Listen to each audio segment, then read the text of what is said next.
Malakas kong sigaw. Hindi ko alam kung masasaktan pa ba ako sa isasagot niya. Hindi ko kayang mawala ka, pero hindi ko rin kayang mawawalang anak ko. And that line totally broke my heart. My heart shattered into pieces. Masakit pa rin pala talaga, lalo na kapag sa kanya mismo nang galing. Kung mahal mo ko, walang pero. Kung mahal mo ko, iiwan mo siya. Pero nakapili ka na. It's over, Isaac. Itinaas kong kamay ko at tinapon sa harapan niya mismo ang wedding ring namin. Hindi siya kumibo at patuloy pa rin sa pag-iyak. Alam kong nasaktan rin siya, pero wala yan sa nararamdaman ko ngayon. Masakit pero kailangan ko ring pumili. Magmumukha lang akong tanga kung ipaglalaban ko pa rin ang relasyong ito.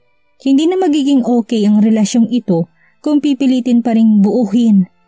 Kumbaga sa baso, mahirap nitong ayusin pa at hindi malabong masusugatan ka. Masasaktan ka at kung mabuo man ulit, makikita mo pa rin ang mga basag. Alice, please, nagmamakaawa ako. Please, give me another chance to prove na mahal kita. Please fix this. Wala na natitira pang pagmamahal na natitira sa puso ko. Nabalutan na ng galit at sakit. One should be enough to prove na mahal mo isang tao. Kung lahat tayo magbibigay ng second chance, para mo na rin siyang binigyan ng chance para saktan ka dati kung bibigyan mo ito ng second chance ngayon. At itong sakit na binigay mo sa akin, this is unfixable. Sorry, I don't give warranty in love. No second chances. I rushed to my car and cried. I can't speak anything right now. I have no emotions left but pain and it kills me. It really kills me. Sinasapak-sapak kong sarili ko. Kasalanan ko rin ito Alam ko may pagkukulang rin ako pero hindi pa ba sapat yung pagmamahal na binibigay ko sa kanya para humana pa siya ng ibang pagmamahal? Lumabas na rin si Isaac at tinutok ang salamin ng kotse ko. Tinignan ko siya at umiling. Once is enough for me and this pain is enough to let him go. Dumiretso ako kaagad sa bahay at nag-empake ng mga gamit. Habang binababa kong malata, nahinto ako sa nakita ko sa pagbaba ko ng hagdan. A large portrait of our wedding. 1 taon ko na itong hinihintay at ngayon lang naisabit dito. At ngayon, naintindihan ko na. Hindi porket kinasal ay happy ending na. It's just a new chapter, not the ending.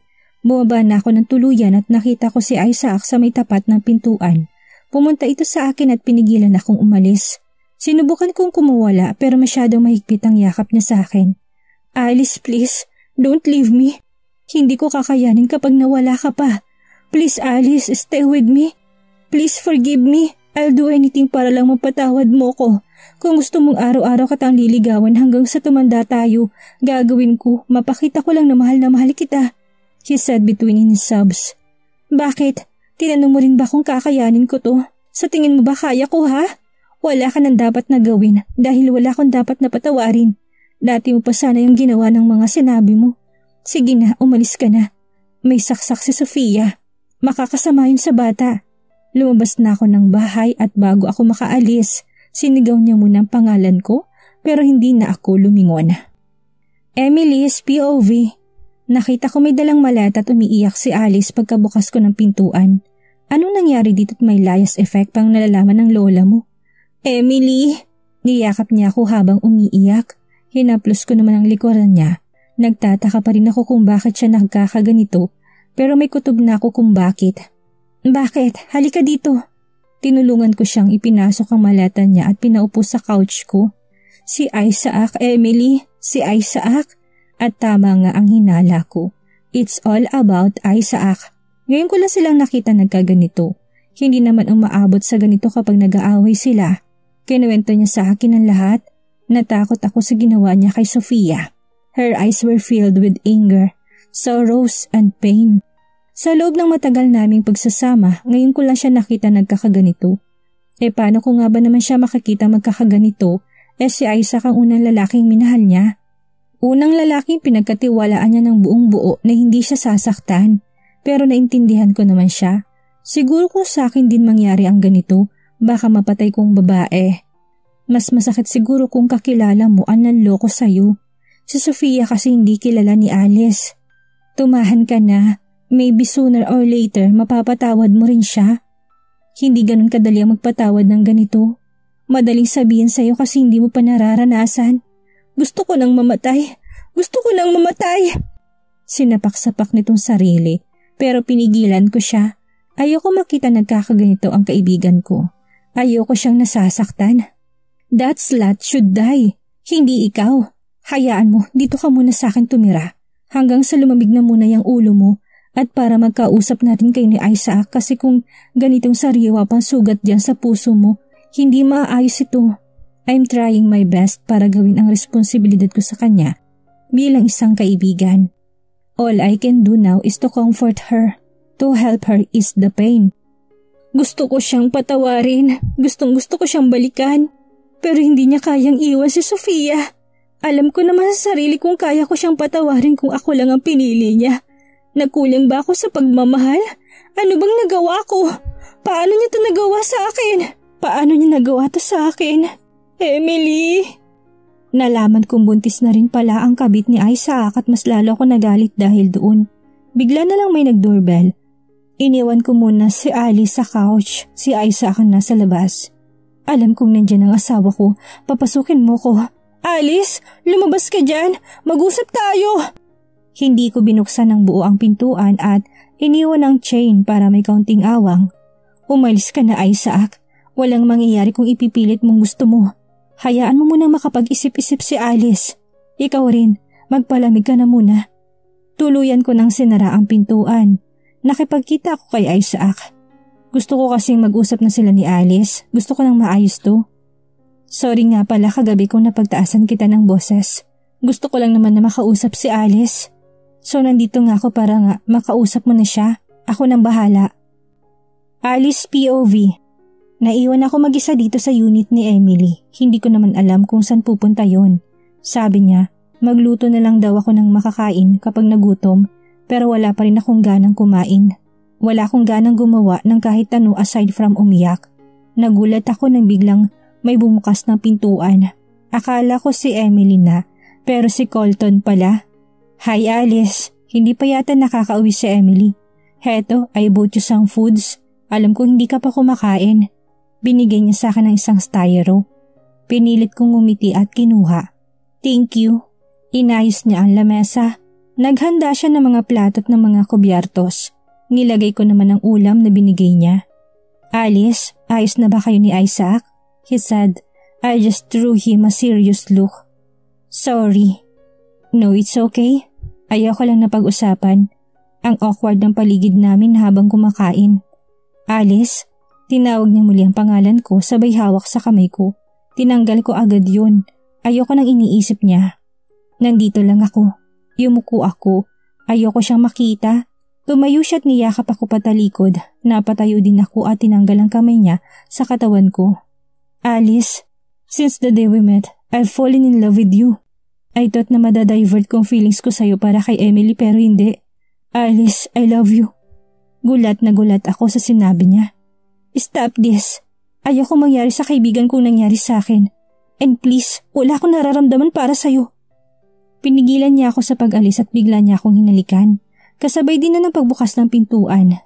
Kaagad akong kinalagan ni Colton na makita niya si Emily.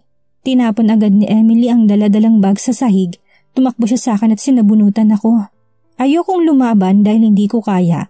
Hindi ko kayang labanan siya. Walang hiya kang babae ka? Parehas lang kayo ni Sofia. Mga agaw. Ano? Ito talagang plano mo? Kaya ayaw mo nang bumalik kay Isaac parang boyfriend ko naman ang kuhain mo? Nagsimula na muling tumulong luha ko. Peste, wala na lang tigil to. Walang hiya ka! Walang hiya ka! Nakita ko sinuntok ni Isaac si Colton. Tinigil na rin ni Emily ang pananabunot sa akin. Hindi ko sila makuhang tignan. Wala akong mukhang maiharap sa kanila. Kasalanan itong lahat ni Colton. Bakit kasi may mga taong nagmamahal sa mga taong hindi na pwede at pinipilit pa rin ang gusto? Nagkakamali ka, Emily. Si Colton ang humigit sa akin. Wala akong kasalanan, maniwala ka sa akin. Sambit ko habang umiiyak. Hindi ko kayang pati ang kaibigan ko'y mawawala pa sa akin. Sana nga, Alice. Sana nga nagkakamali ako pero wag mo naman akong lukuhin pa. Ang sakit. Hindi ko inasahang magagawa mo to sa akin. Sabi niya habang dinuduro-duro ako. Hindi ko siya masisisi. Nararamdaman ko siya at ngayon nararamdaman ko rin si Sofia. Pero magkaiba pa rin kami dahil hindi ko mahal si Colton. Wala akong kagustuhan sa nangyari kanina. Maniwala ka naman, ayan si Colton ang tanungin mo.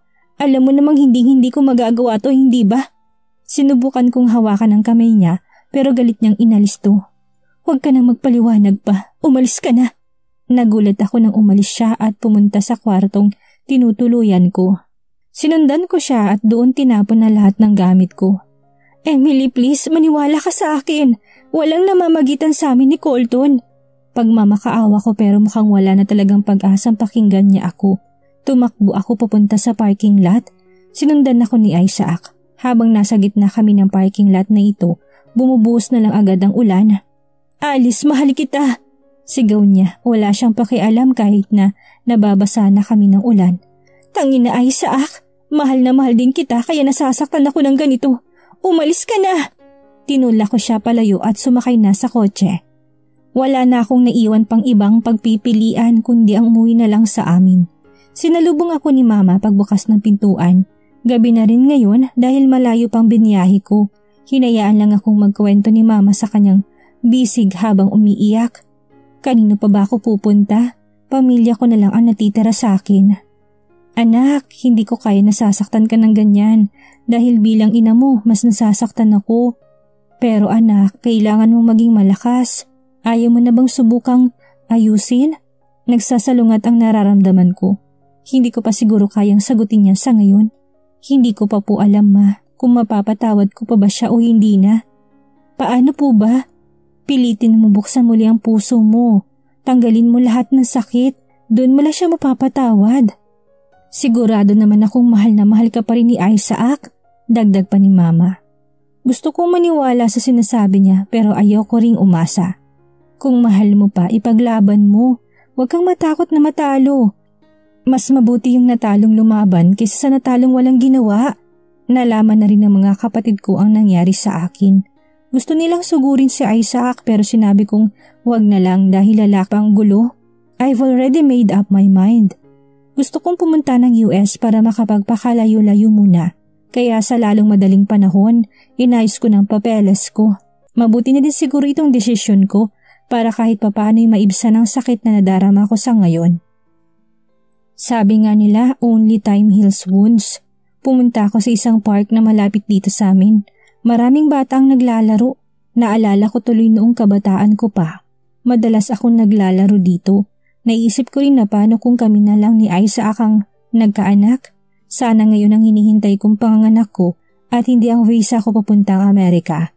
Pero malabong mangyari na yun. Pagkatayo ko sa bench na inupuan ko, nakaramdam ako ng pagkahilo. Agad kong sinapu yun at bigla na lang akong nawalan ng malay. Nagising akong nasa ospital na ako. May lalaking tumambad sa aking harapan. Hindi ko siya kilala. Miss, okay ka na ba? Tanong nito sa akin. Sino ka? Bakit ako narito? Balik tanong ko. Habang nagja-jogging ako kanina, nakita kitang bumagsak malapit sa isang bench kaya din nila nakita agad dito sa ospital. Pagkatapos niya sabihin yun, may pumasok na doktora. Congratulations Mr. and Mrs. Pascual. Magiging magulang na kayo. 3 months pregnant na po ang Mrs. niyo, Sir Jovan. Tama bang naririnig ko? O hanggang ngayon ay tulog pa rin ako? Teka, 3 months? Umalis na agad ang doktora pagkatapos niya itong i-anunsyo. Gulat na gulat ako sa narinig ko. This can't be true. Buntis din ako kay Isaac. Salamat nga pala. Pwede naman na kasi ako na lang ang magbayad. Sabi ko habang papalabas kami ng ospital. He shouldered the expenses kasi. Nahiya tuloy ako. Tinulungan na niya ako dito. Hanggang bayarin ay tinulungan na rin niya ako. He's such a gentleman. Naku, okay lang yun. Malit lang naman. Nga pala, nasaan ang asawa mo? Wala na kami. Mabilis kong wika. Sorry. Well, I have to leave. Thank you, Miss. Alice, thank you din, Mr. Jovan. Bye, Alice. Hope to see you again. Weeks later, ngayon ang flight ko papuntang Amerika. Gustong sumama nila Mama at Papa para ihatid ako sa airport but I choose to live alone kaya sa bahay na kami nag-iyakan. Mom was so emotional and even Daddy. Para tuloy ako naging bata dahil na rin sa mga pangaral nila. Ma'am, Dad, saglit lang po ako sa States. At saka naman kahit nandito ako sa Pilipinas, madalang lang naman tayong magkita. I hug them tight. Hindi yan ang punto ko, anak. Paano na lang kapag may problema ka? Katulad nito, pwede kang pumunta sa amin pero doon hindi. Bakit pa kasi kita pinayagang pumunta doon Sabi ni Mama. Tumawa na lang ako. Kaya ko na pong sarili ko. Baka maiwan na po ako ng flight ko sa kayong taxi sa labas naghihintay. Bye na po. Inabot na sa akin ni Mama yung susi na tutuluyan ko sa US. Yun kasi ang dati nilang rest house at since wala namang gumagamit ngayon na kamag-anak doon, ako na lang muna kaysa sa magrenta pa ako. Sumakay na ako sa taxi at bago umalis ay kumaway akong muli. Airport na po ba tayo, Ma'am?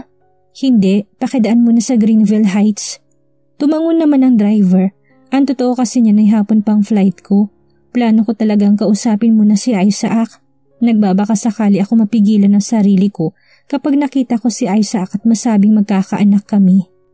Pinili kong hindi muna ipaalam kina Mama na buntis ako kay Isaac. Nang makarating kami sa Greenville, pinahinto ko ang taxi sa may harap ng bahay namin. Bababa na sana ako pero natigilan ako nang makita si Sofia na pumasok sa loob ng bahay. Lumabas naman si Isaac at sinalubong si Sofia. Hindi ko na kaya pa kaya pinadiretso ko na sa airport. Akala ko bibigyan niya ako ng rason para hindi umalis. Pero mas binigyan niya ako ng rason para umalis. Mukhang masaya naman na siya sa piling ni Sofia. 5 years later. Sian, just stay with Mama. Baka kuhain ka ng ibang tao. Gusto mo ba yun? Umiling naman ito sa akin at hinigpitan ng kapit sa aking kamay. Our plane has just landed in my hometown, Philippines. Hanggang ngayon ay parang may pag-aalinlangan pa rin akong bumalik dito. Maayos naman kasi kami ng bago kong pamilya sa States but Jovan wants to live here at dito na lang ipagpatuloy ang mga buhay namin. Mas madali raw kasi dito dahil nandito ang business niya. Though hindi ganun kalaki ang hinahawakan niyang business, hindi katulad kay Isaac. Sakto na rin para mabuhay niya kami. Sa katunayan nga ay may binili na raw siyang bahay para sa amin dito. Ayaw pa niyang sabihin kung saan. Pagdating na lang daw. Lumalaki na rin si Sian at gusto niyang dito na lang din siya paaralin. Besides, he wants me to personally introduce to his parents at syempre, ganun din naman ako. Si Jovan ang tanging taong naging karamay ko sa Amerika. We accidentally met again in our flight bound for US. Siya ang unang nakaalala sa akin dahil siya nga palang nagdala sa akin noon sa ospital nang malaman kong buntis ako. Simula noon, lagi na niya akong dinadalaw at talagaan ako sa pagbubuntis kay Sian. Siya rin ang dahilan kung bakit nawala lahat ng galit sa puso ko. Ang dahilan kung bakit nawala sa puso't isipan ko si Isaac. Lahat ng sakit ay pinalitan niya ng pagmamahal. Tinuring niya parang tunay niyang anak si Sian kaya mas minahal ko siya ng lubos. After I gave birth to Sian, nagsama na kaming dalawa. Napakasaya ko noong una kong marinig ang iyak ng aking anak. He's the main reason why I'm still living in this world. Si Jovan na rin ang pinakilala kong tatay niya at ni minsan hindi nabanggit ang tunay na tatay. Walang nakakaalam na kahit na sino ang tungkol kay Sian kung hindi ako't si Jovan lang. Malakas kasing kutob ko na ipaglalaban niyang kuhain sa akin ang anak ko. Kilala ko si Isaac.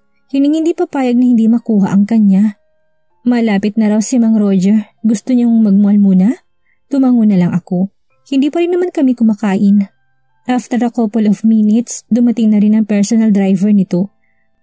May bibilhin lang ako saglit sa supermarket. Si Sian, tingnan mo, baka lumayo. Sabi ni Jovan at umalis na. Pumipili kasi ako ng damit para kay Sian. Sian, look this polo looks good for you. Halika, sukatin natin. I don't want that. I want toys. Nakasimangot pa ito.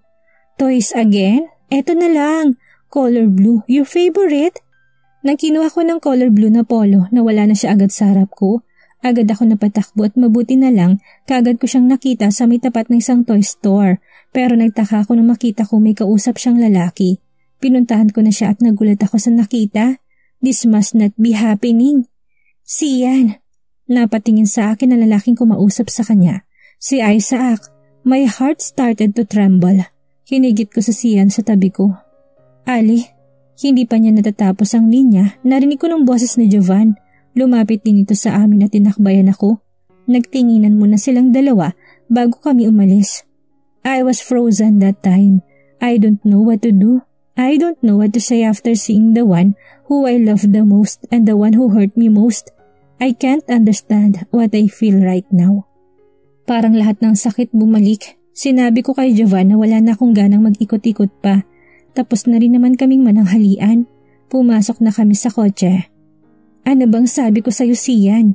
Di bang sabi ko huwag kang lalayo? Tingnan mo, yung lalaki kanina, kung kinuha ka nun, napaiyak na si Sian. Masyado lang ako nagalit sa kanya ko pa nabunton. Alice, huwag mo namang ganyanin yung bata. Just forget about what happened earlier. Sabat naman ni Jovan habang niyayakap si Sian and I just rolled my eyes. Hindi na sana ako pumayag na pumunta dito. We bumped to each other and he just said sorry. That's it, Sian said between his sob. Nakatulog na lang ako hanggang sa makarating na kami sa bahay. Nagising ako dahil sa sigaw nilang dalawa. Naka-open lang ang pintuan ng kotse na nasa harapan ko kaya nakikita kong labas ng bahagya. Teka, this place looks familiar. Or am I just hallucinating? Surprise! This is our new home. This is where we will build our new lives. Inalalayan akong bumaba ni Jovan sa kotse. Halos mabuhusan ako ng malamig na tubig. Hindi ako nag-hallucinate o ano lang. Hindi ako pwede magkamali. Nasa Greenville kami and I was literally surprised dahil ang katabi mismo ng bahay namin ay ang bahay ni Isaac. What the heck is going on? Aren't you surprised or happy? Hindi ba maganda? Napansin siguro ni Jovan na parang hindi ako interesado sa bahay. Hindi sa hindi ko gustong bahay, ang hindi ko matatanggap ay maging kapitbahay si Isaac. Hindi ako bumalik ng Pilipinas para maalala lahat ang nakaraan pero parang ganun ang nangyayari. No, I'm happy. Yung kapitbahay lang natin. Napatingin ako sa gawing kanan. Nananadya talaga ang tadhana. Hay, wag mo na intindihin yun. Halika na sa loob. Hinawakan niyang kamay ko habang pupunta kami sa loob pero nakatingin pa rin ako sa bahay na dati kong tinitirhan. Sinalubong kami ng mga maids. Lahat sila'y nakangiting binati ako kaya pinilit ko na lang ding ngumiti. The house was fully finished. Fully equipped with appliances. Masasabi kong pinaghandaan ito ni Jovan. Sana tinanong na lang niya ako kung saan subdivision siya bibili. Okay rin naman dito sa Greenville pero hindi ko matatanggap ay katabi pa namin ang bahay ni na Isaac at imposible namang hindi kami magkita, lalo ni Sofia. Buong gabi akong nasa balcony, still thinking of what might happen. Sabi nga nila, walang sekretong hindi nabubunyag. Ayoko malaman ni Isaac na may anak kami. Selfish na kung selfish pero akin lang ang anak ko. Nakita kong lumabas din si Jovan dito sa may balcony. Tinabihan ako nito. Thinking about what happened earlier? About your ex Isaac and Sian? Yes, may hina kong sagot. Naisip mo rin ba na kahit papano ay may karapatan pa rin si Isaac dahil anak niya yan? Sumimangot ako dahil sa sinabi niya. Ayoko nang naiisip mo. Hindi mo ba naisip na pwede niyang kunin sa atin si Sian? Siyempre, hindi ko hahayaan yun. Anak ko na si Sian. Inabandon na niya kayo't hindi na niya kayo maagaw sa akin. Sabay yakap niya sa akin. I feel so secure with him. This is the best feeling ever. Yung kayakap mo yung taong takot na mawala ka sa kanya. To be honest, at first, hindi ko siya mahal pero natutunan ko na lang din siyang mahalin. Hindi naman siya ganun kahirap mahalin. Paano kung malaman niya? Jovan, kaunting hakbang lang ang mga pagitan natin sa kanila ngayon. At hindi ako matatahimik kapag lagi kong makikita ang mga bagay na makakapagpaalala sa akin ng sakit na dinulot niya sa akin. Pwede bang bumalik na lang tayo ng US? Please, ayoko dito. Nagsimula na akong lumuha. Bumabalik kasi talaga lahat eh. I thought I'm better now. Akala ko matapang na ako. Mahal mo pa rin ba kaya ka nasasaktan? No? Yaya Rosa, ano ba yan? Sino bang sumisigaw dyan sa labas? Dali-dali akong bumaba nang marinig kong parang may babaeng nagwawala. Sa may baba ng hagdan nakita ko si Yaya Rosa na hawak ang walis. Ma'am, may babae po nagrereklamo sa basura natin eh. Ang sabi ko po lilinisin ko naman yung kinalat ng aso pero nagpupumilit na gusto kayong makausap. Paliwanag nito. Umagang-umaga nagiinit ang dugo ko. Kahit nasa loob ako ng bahay ay rinig ko pa rin ang ingay niya. Hoy! Ano ba yan? Sigaw ko paglabas. Parehas kaming natigil nang makita namin ang isa't isa.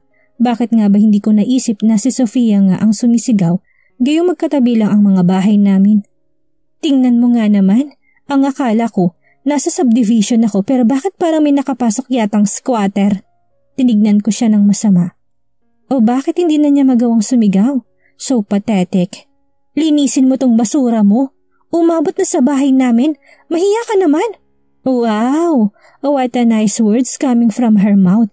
Ako pa palang dapat mahiya.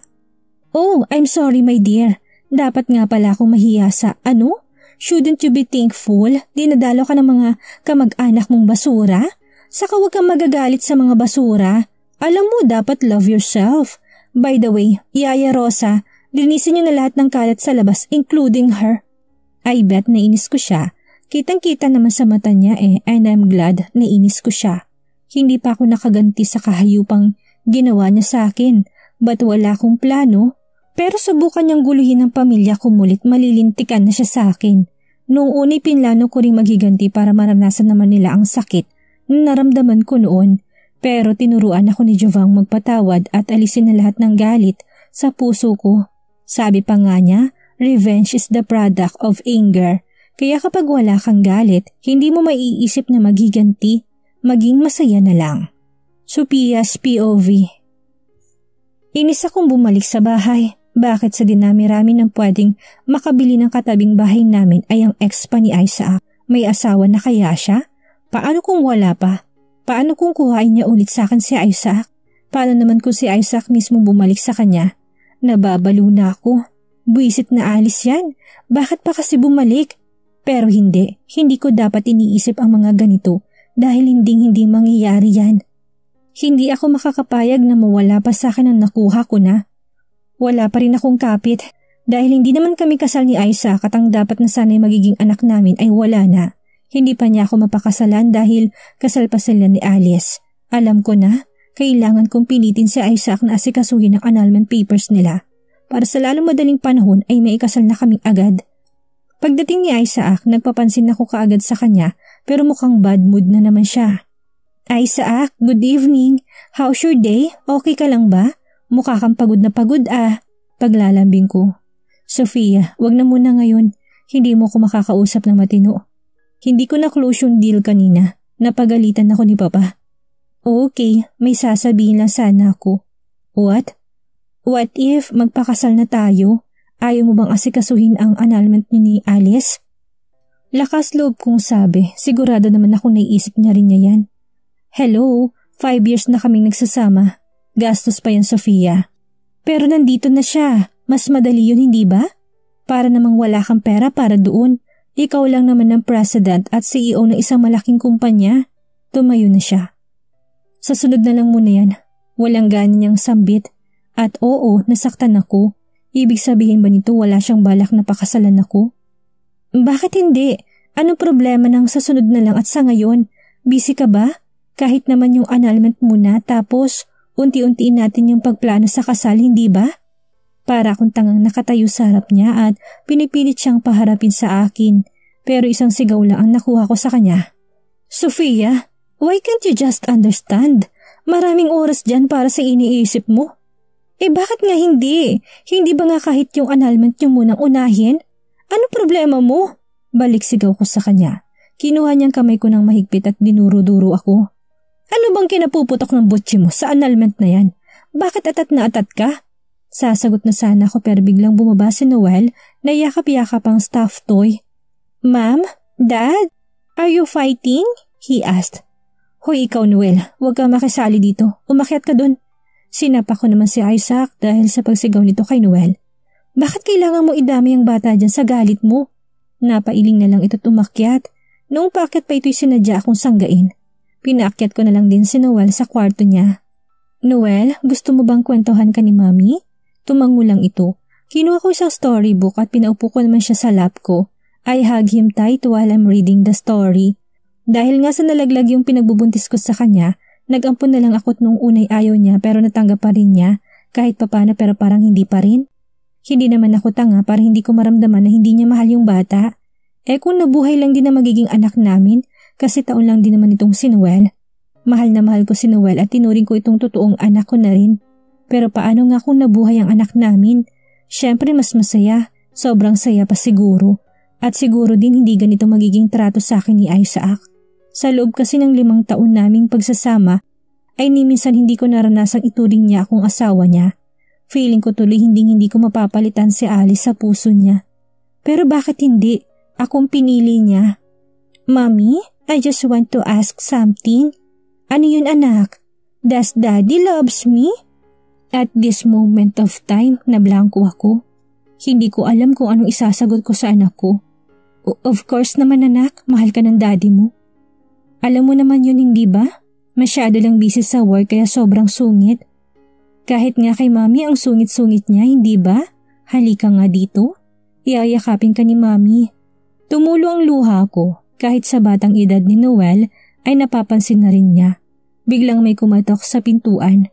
Mabilis ito at tila ba atat na makapasok. Binuksan ko yun at nakita ang galit na galit na mukha ni Isaac. Noel, what have you done to my polo? Alam kong ikaw lang ang naglagay ng watercolors dito. Sorry Dad. Sinampal niya agad si Noel kaya hinarang kong katawan ko sa kanilang dalawa. Ano ka ba Isaac? Bakit ba galit na galit ka? Parang watercolor lang yan. Kanina ka pa. Pwede mo namang sabihin sa akin para labhan hindi yung pagbubuhatan mo pa ng kamay ang anak mo. Anak? Seriously Sofia? Anak? Natatawa nitong sabi. Subukan mo Isaac. Subukan mo saktan ulit ang anak ko. Ako ang makakalaban mo. Hinawakan niya naman ang mukha ko sa magkabilang pisngi. At ano? Tinanggal niya rin to kaagad. Bakit ka ba nagkakaganyan ha? Dahil ba nandito si Alice? Ano? May balak kang bumalik sa kanya?